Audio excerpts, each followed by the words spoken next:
This is one project I'm really excited to be involved in, given its importance for and potential contributions to gender-inclusive development in Sub-Saharan Africa. On the Pathway study, I serve as the Global Project Manager, which means that I oversee project management, research execution, and delivery, covering everything from quality control of the reports to management of project stakeholders, both within and outside Euromonitor. But of course, I was not working alone. The Pathway study is as much an internally collaborative project and even more so an externally collaborative one. Let's get to the study itself. As you mentioned, the study covers countries in Sub-Saharan Africa. Can you tell me what countries that covers? Sure.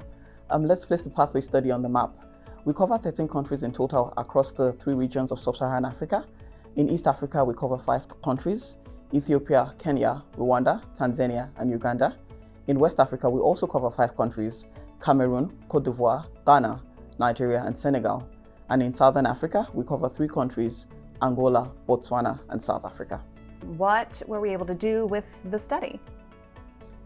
Through a combination of primary and secondary research, the study analyzed 2 to 3 sectors per country that hold promising and lucrative opportunities for women, especially young women.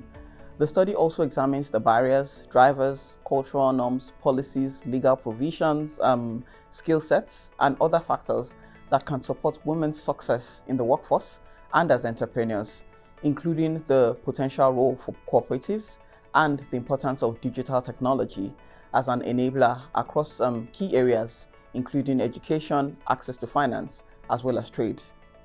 In another workshop consultation with country stakeholders and gender and thematic experts, we then developed proposed recommendations for the sectors covered to ensure that they were tailored to each country's context and that they were cognizant of variations among the countries.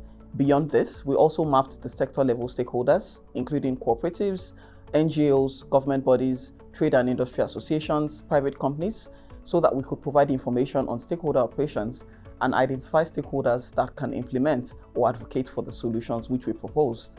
That is so amazing to hear, and I can imagine so many ways in which this information can be impactful in the future.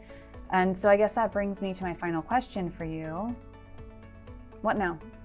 So now we have developed country reports that can be utilized by policymakers, researchers, advocates, and civil society, as well as global donors. These will be available on the Pathway Study website, which will be launching in a couple of weeks.